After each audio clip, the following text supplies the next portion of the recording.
what steps you may need to take, or you decide that you don't want to take and you'll take the risk on. We'll talk through that and what that means to you. So, what is EMV and how will it impact your business? It stands for EuroPay, MasterCard, and Visa.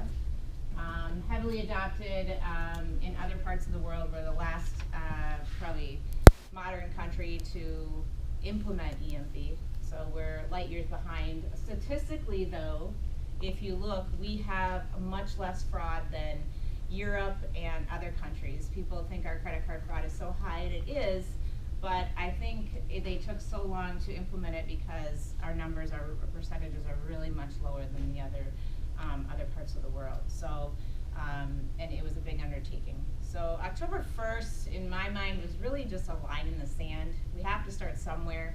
We have to implement it, and you know, just we have to draw a line somewhere. So October 1st was that date.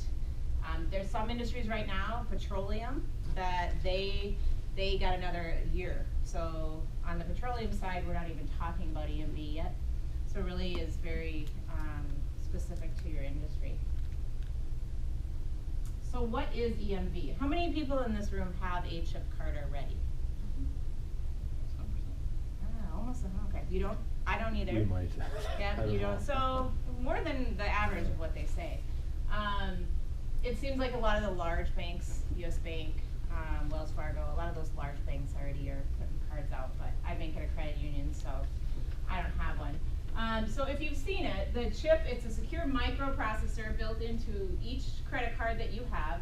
It generates a unique number with each transaction. It verifies a credit card is authentic at the time of purchase, and it makes it virtually impossible, never say never, virtually impossible for a fraudulent card on a card-present transaction. So when we talk about EMV, we are only talking about card-present transactions.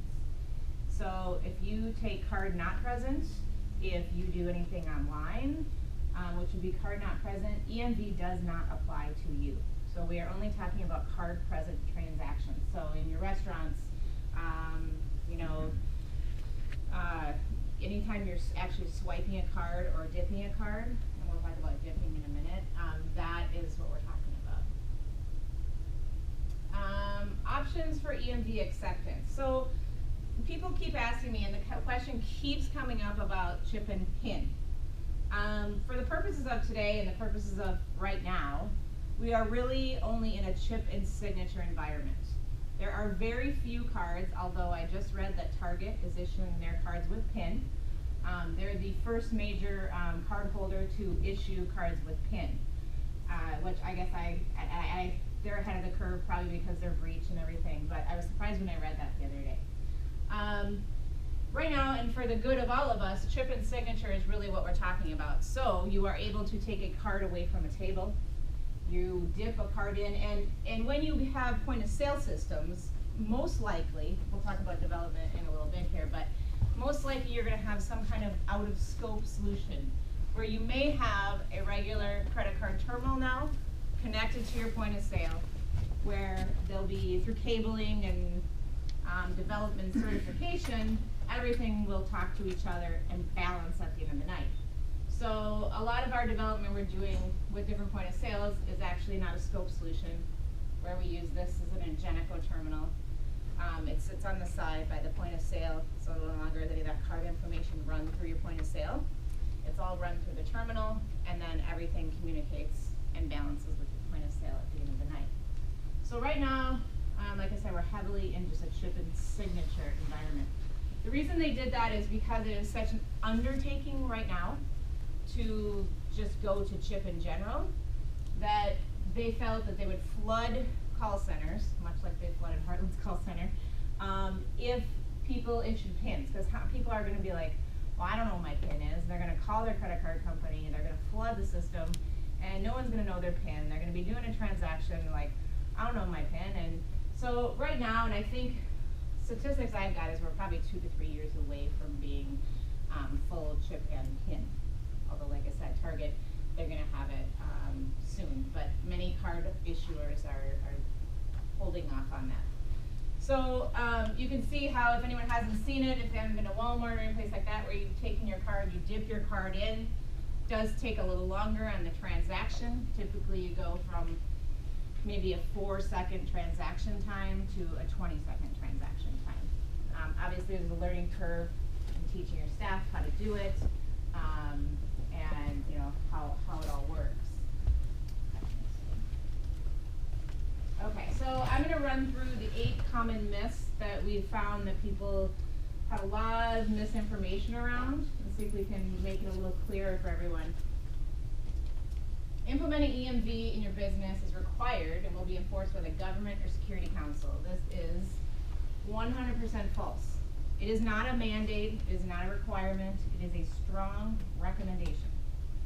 So here is the dumbed down version, I guess if you want to call it that. So you still have the ability to fight chargebacks. Someone had a bad experience at your place, they call their credit card company and say, you know, I'm not paying the bill, I wasn't happy there, and obviously you get the money pulled and you fight the transaction. That did not change October 1st. It's the same October 1st as it was September 30th. You still fight chargebacks exactly the same way. So where the liability shift happened is if it is a Visa card, it just covers counterfeit. So they no longer, if you take a counterfeit card, meaning someone reproduced that microchip card, which we read is very difficult to do, but we know some intelligent people will do it. If they reproduce that card and you take it in your business and cannot read it, you don't have the proper equipment that reads as a chip card, and they find out Visa says it was a counterfeit card, you guys took it, couldn't read it properly, you will be on the hook for it. If it is MasterCard, Discover, or American Express, they also do counterfeit, but they add in lost or stolen. So Visa has not gone down the lost and stolen route. So, and the majority of your transactions, typically probably 60% of your transactions are Visa. So Visa hasn't picked up that lost and stolen part, and I don't know that they will. So we're really talking about lost, stolen, and counterfeit cards. And in the past, you don't know what that liability has been to you, because I call my credit card company and say my card was stolen, and my credit card company just eats it or fights it, and you, the business owner, never ever know about it. So a lot of my customers have asked me, well, what has been my ratio of these transactions? Well, and we don't know. Our chargeback and loss prevention department is kind of a wait and see to see what it is, because we've never, as processors, we've never ever seen it. It just goes right through the card issuer. So now that liability has been passed from the card issuer onto the business owner. So whoever is the least able to read that card properly is going to be the one that is liable and on the hook for it. What we've been telling, what can I say? If you're a business owner, no government agency or industry association is going to require you to implement EMV. You will be fined if you don't do it. Like we said, October 1st is already come and gone now. It's not a deadline. It's 100% your decision whether or not you want to implement EMV. It is quite costly. We have a resort that we're working with that it's $50,000 for them to upgrade to EMV. So it is costly, and they've made the decision that they're just not going to do it. If you've read the news, Chipotle has taken the line that they're not doing it. They feel that someone's not going to steal a card and come in and have an $8 burrito. Plus, if you've ever been at Chipotle, you know how long their lines are, and every second counts in moving that line through during a busy rush. So there are a lot of, my opinion personally is that if someone has a hot card, they probably aren't going to go sit down at a restaurant or go stay at a lodging. Lodging might have a little more liability, but they probably aren't going to go sit for an hour at a restaurant. Because if I have a hot card and I'm the card, well, I'll say I'm the card holder, my card starts getting used somewhere else. I'm getting a text or a call from my card company, and that card's getting shut off pretty quickly. So if I have a hot card, I'm probably going to Walmart or Target, and I'm buying the first $500 TV I can get my hands on, and I'm getting out the door. So my guess is that we're not sitting down at a restaurant, you know, for an hour with a hot card in our hand. We're going and racking it up as quickly as we can. EMV is required for complying with the PCI data security standards. Those are two completely separate things. You do not need to implement EMV in order to be PCI compliant. I'm sure many of you use point of sale systems. You know that your point of sale company make sure that you're on the most compliant version of your point of sale. You should be doing an annual PCI compliance scan in your business. It is required by the card brands. I always recommend securitymetrics.com.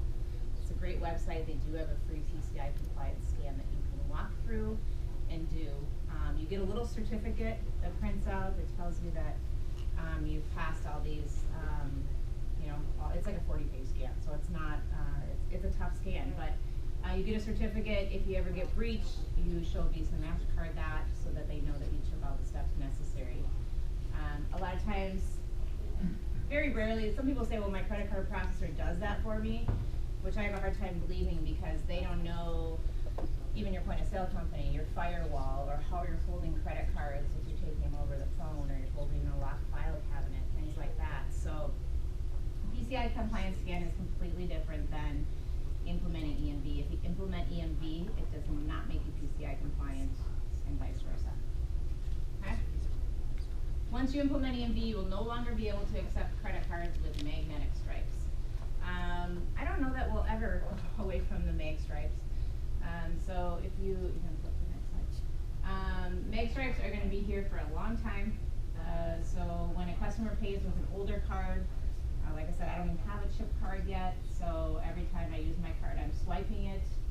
Regardless of whether you're implementing EMV or not, you'll be able to take all credit cards in your restaurant or business. And I think that will be for many, many years to come. I think even as Americans, when we travel overseas, most of the time we're swiping a credit card. I had a friend just go to Amsterdam and they would not actually take his credit card because he didn't have a PIN, and they refused to take his credit card. So they must have a large issue there, and they're really,